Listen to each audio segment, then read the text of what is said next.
And welcome everybody to Fantasy Football G. It's your man Cat, and do I have something to tell you? And that is I've taken a 12-point hit. So say what? A 12-point hit? Now whoa, wait a minute. Let me get into it. So we're gonna go through my team news, team selection, and captaincy options as well. So without further ado, let's get into it.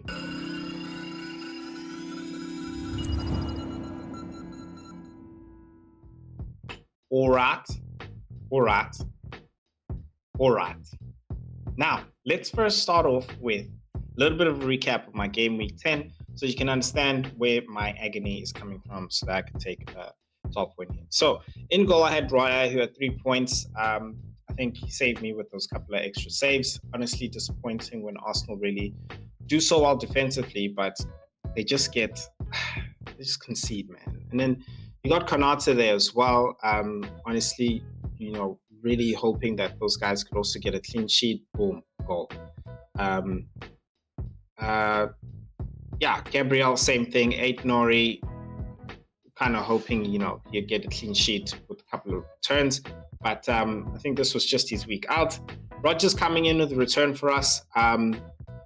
We all had that conundrum of Rodgers versus Semenyo, but I mean, didn't matter really. As much as Semenyo 1 point over Rodgers, we were never going to play Semenyo against City. Then you had Bernardo, who somebody I was actually thinking, I should have actually played Semenyo because he hasn't really been doing good for me anyway. And then Salah is the person who I brought in, took out Foden, who was also disappointing, and captained him as well, and that actually worked out very well, so very happy about that. And Buemo getting 3 points in a very epic game for Monday night. Vardy coming in and returning for me, who's been honestly my light in the darkness because Calvert-Lewin has just been absolutely disappointing in the past few weeks. I could have been part of the Wood clan, in all honesty, and that's what happened. I made the transfer thinking that Dyche and the boys would do it for me, but clearly they haven't. And then Haaland, as you guys know, is somebody who I already took out, made that transfer. So yeah, let us get into the 12-point hit, and then we can talk about some captaincy options as well. So let's start off with the defense. In goals, I have Raya, who is competing with Fabianski, who's playing against Everton. And I am considering it. I am considering playing Fabianski against Everton. And I think it's really going to depend a lot more on the news of Cole Palmer, because I think without Cole Palmer, then Chelsea won't have a sting. And then that Arsenal duel will be looking very good. And if I'm really certain that he's not going to be playing, then I'll keep them. But if he is, I think I'll have maybe one Arsenal player, or maybe not even both of them, because I have Konate on the bench against Aston Villa, who haven't necessarily been performing, and I'm talking about Aston Villa. So I think Konate can actually get away with a clean sheet at home against Aston Villa. Pedro Porro against Ipswich, I think a no-brainer, with 8 Nori as well against Southampton, both at home. I think those honestly should be clean sheets. Like we're all banking, like, guys, that is it. And you're also hoping for some attacking return as well. So yeah, I think we'll have to hope with that. Now, let us get into the midfield where I took my first hit. All right? As you know, this is not the right team. Hold on. Sorry, guys. Apologies about that. I just need to make sure that I have the right team for you guys. And there we go. That should be the right team. Right. This is, I promise, the right team because it has Bruno, the man who I brought in for a hit. Now, I think I've said this before on the channel that my philosophy when it comes to taking a hit is I have to take a hit. I should take a hit on somebody who I believe is going to make that 4 points and make another 4 points, because I think you need to make over for that 4 points. So you cover that 4 points and then make the amount of points that you would have before. You might say, Cat, that don't make no sense at all, man. Listen, it's what makes me go to bed at night. Okay, so leave me alone. 8 points, quite frankly, is what I'm hoping Bruno gets. I believe he can get it as well in this game, but also because he's got a good row of fixtures. So he's not somebody that I'm really looking to just take a punt in on this game week.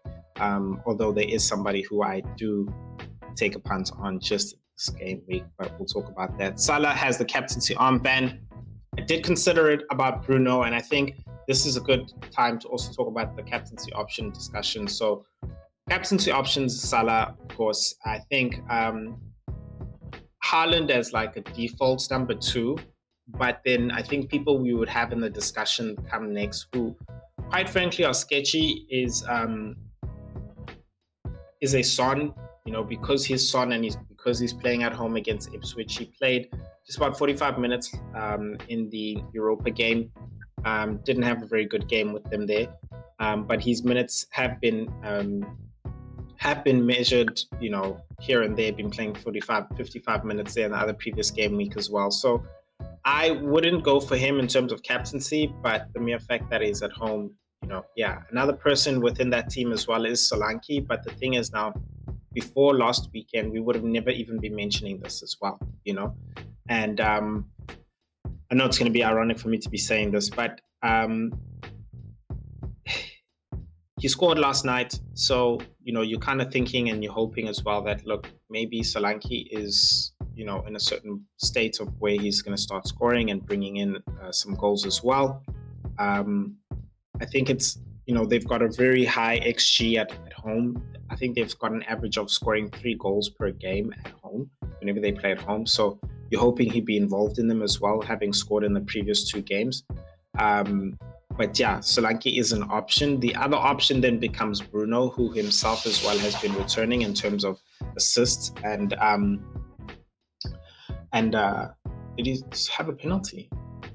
I can't remember, but he scored a penalty as well, and then had an assist in the Europa game as well. So another person who you're thinking their performance is turning for the better. He is still missing chances, which he should be putting away. But I think the most important part, which is, the big thing, is that he's getting chances. It's just about him putting him away. So those are the captaincy options. And I think this week I'm going to go with the safe route, which is a Salah.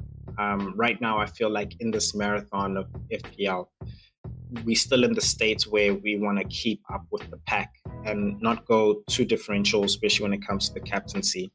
When it comes to the captaincy. So finishing up in the midfield, and Mbuemo's there playing against Bournemouth, as well as Semenyo playing against Brentford. I'm very happy for them to be playing each other. Hope they both score as well, get high returns. Absolutely cool with that. Now to get on to the Hit FC, where we took the other 8 points to complete the 12 points, and that is right there. We have taken a hit in bringing in Dominic Solanke and Wissa. Now, hear me out, okay? Am I crazy? Yeah, I'm crazy, okay? I think there's a lot of potential. Like I said, at home, Tottenham score average at least 3 goals. I really do expect Solanke to be involved in 2, and I really hope that he will be involved in 2. I don't think he's this prolific striker because of last week. I'm not necessarily hopping on having a knee-jerk with that, but I'm just looking at the game in itself, and I'm thinking to myself, am I chasing points? Yeah, I am chasing points. I'm not because of Solanke in itself, but it's more that the fixture, which I think, and the team they're playing them against. So I really think they can get a return there. And he's playing the minutes as well. I think he might actually be on penalties. I'm hoping, we don't know yet. And we still have to wait and see. But yeah, I think he can make up those 4 points and over, you can let me know in the comment section, Kat. I don't think it's a good move, man. But I haven't taken hits at all this season. Not planning to take a lot, to be honest. But in this next 2 game weeks, for sure. I know even next week I am planning to take a hit as well. So, those are the plans. And it's again, remember my front line was the one that's giving me a problem, and that's what I had to do with the change, you know. So Solanke himself is a strategic play in the sense of, you know, the players in my mini league as well, above me and below me, have got either Solanke and Wisa. So moving on to Wisa, that's where it comes from. He himself has a very good row of fixtures, 3 fixtures right now, and then after game week 12, 13, after 13, then those fixtures change where I'll then be moving him on. So yeah, I like the front line, you know, playing against Bournemouth, Southampton, and Ipswich as well. I believe all 3 are at home. Yeah, all 3 are at home. So yeah, that is the team with Rodgers on the bench and Collins as well on the bench there against Bournemouth, and then Konate. Again, like I said, I'm going to make those decisions near the deadline, which is very late tomorrow. So yeah, keep an eye on that. But also, most importantly, guys, you know, keep an eye and an ear out for the team news, which should be out by now, since I am dropping this around the same time. And then make sure that you also have made your decisions appropriately.